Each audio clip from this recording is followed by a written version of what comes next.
इस वक्त हम मौजूद हैं कांग्रेस के प्रदेश कार्यालय पर। हमारे साथ बातचीत के लिए मौजूद हैं कांग्रेस के संगठन मंत्री अनिल यादव जी।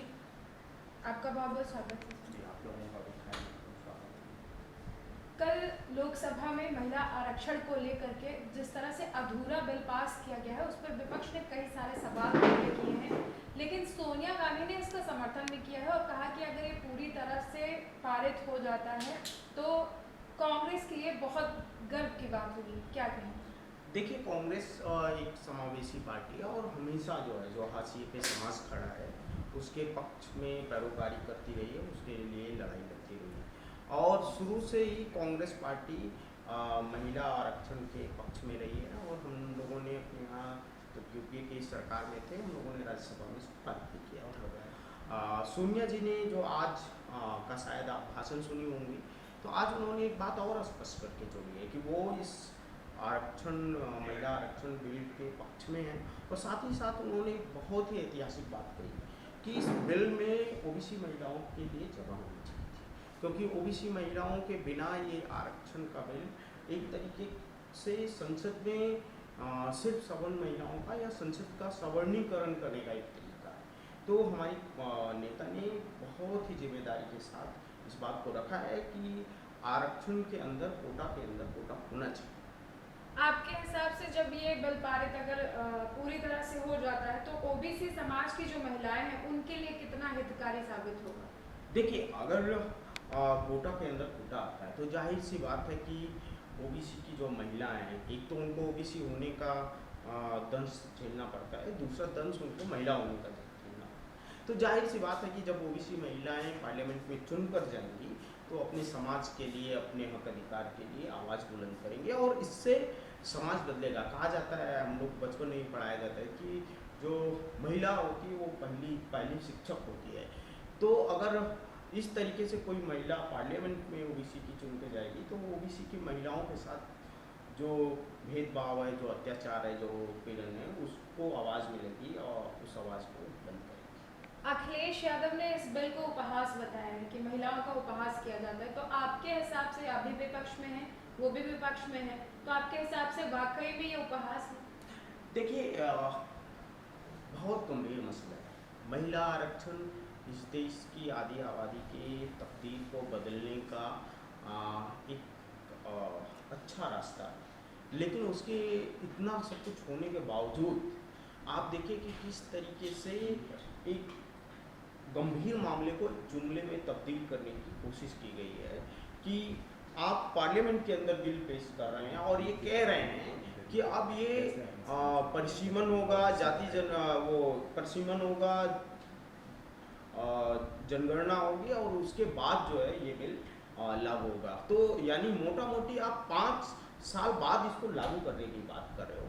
तो जाहिर सी बात है, चुनावी जुमला है। जिस तरीके से 15-15 लाख मोदी जी खाते में डाल रहे थे, जिस तरीके से 2 करोड़ बेरोजगार नौजवानों को रोजगार हर साल दे रहे थे, जिस तरीके से किसानों की आमदनी दुगनी करने की बात कर रहे थे, जिस तरीके से महंगाई को हटाने की बात कर रहे थे, उसी तरीके से महिलाओं के साथ इन्होंने छल किया है और इस छल को देश की महिलाएं माफ नहीं करेंगी। मान लीजिए अगर किसी अमीर तबके की जो महिलाएं हैं ओबीसी समाज की और एक गरीब ओबीसी समाज की महिला, दोनों आमने सामने चुनाव लड़ते हैं, तो किसकी जीत होगी आपके हिसाब से?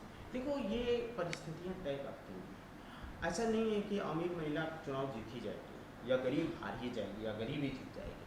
बहुत सारे ऐसे उदाहरण हैं कि बहुत सारे बड़े बड़े लोग चुनाव लड़े जिनके पास धनबल था और उनको एक जनता के नेता ने उनको चुनाव हरा दिया। तो ये तो तय होगा कि उस अमीर महिला के खिलाफ कौन सी गरीब महिला लड़ रही है, क्या वो ग्राउंड से जुड़ी हुई है, क्या लोगों से उनका संवाद है, क्या वो लोगों के लिए लड़ती है। तो अमीरी जो चुनाव में लोकतंत्र है, लोकतंत्र में हर एक आदमी एक वोट देता है।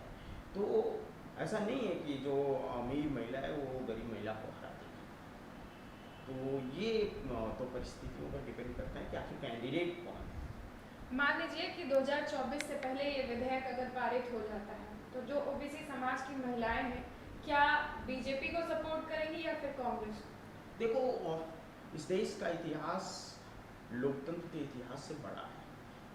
इस देश में जमहूरियत 1947 में आई, 1900 50 में हमारा एक देश जो गणराज्य अपने आप को प्रजातांत्रिक गणराज्य घोषित किया, तो इस देश में जो डेमोक्रेसी का इतिहास है वो बहुत लंबा नहीं है, लेकिन इस देश में अत्याचार का, उत्पीड़न का, दमन का इतिहास हजारों साल पुराना है। इस देश में हजारों साल से महिलाओं को बीजेपी की जो मानसिकता वाले लोग हैं उन लोगों ने प्रताड़ित किया है। एक दौर में इस मुल्क की महिलाओं को पढ़ने का हक नहीं था, एक दौर में इस मुल्क की महिलाओं को अपने घर बाहर कदम रखने का हक नहीं था, अभी भी है, बहुत जगहों पे अभी भी है। और ये सारे लोग जो है वो भारतीय जनता पार्टी के, आरएसएस के, संघ परिवार के मानसिकता वाले लोग बीजेपी हैं। तो कहती है इस कि वजह से जब से मेरी सरकार आई है तब से महिलाओं के लिए सशक्तिकरण का काम किया गया है, महिला सशक्त हुई है, तो आप कैसे कह रहे हैं कि काफ़ी जगह पे महिलाएं अब भी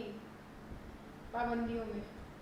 आप देखो कि मैं कैसे कहता हूँ कि महिला पाबंदियों में, और महिलाओं के साथ कैसे भारतीय जनता पार्टी व्यवहार कर रही है।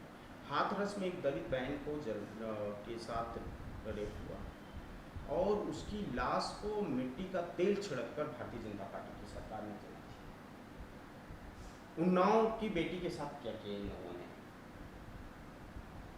शाहजहांपुर में इनके केंद्रीय मंत्री चिन्मयानंद जी, उन्होंने उस बेटी के साथ क्या किया।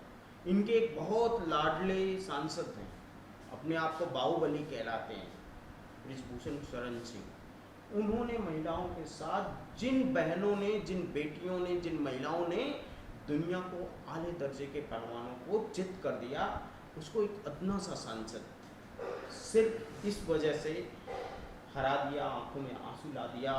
पार्लियामेंट से 700 मीटर दूर जंतर मंतर पर घसीटवाया, पुलिस से लाठीचार्ज करवाया, उन बहनों को कहना पड़ा कि मेडल वापस करते हैं। तो भारतीय जनता पार्टी का जो चरित्र है उसको दुनिया ने देखा है। जिस महिला बिल पे इतरा रहे हैं, उस महिला बिल पे इस प्रदेश के, उत्तर प्रदेश के मुख्यमंत्री का बयान आज से 5 साल 7 साल पहले का था कि हम महिलाओं के आरक्षण के खिलाफ हैं, हम तो पार्टी के अंदर चर्चा चाहते हैं। उसका वीडियो वायरल है। तो भारतीय जनता पार्टी बेसिकली महिला विरोधी है, दलित विरोधी है, मुसलमान विरोधी है, ओबीसी विरोधी है। तो इनके चेहरे को उत्तर प्रदेश के साथ साथ पूरे देश के जो हाशिए के समाज के लोग हैं वो पहचानते हैं, जानते हैं, और 2024 में इनको बुरी तरीके से हार हम हो गई।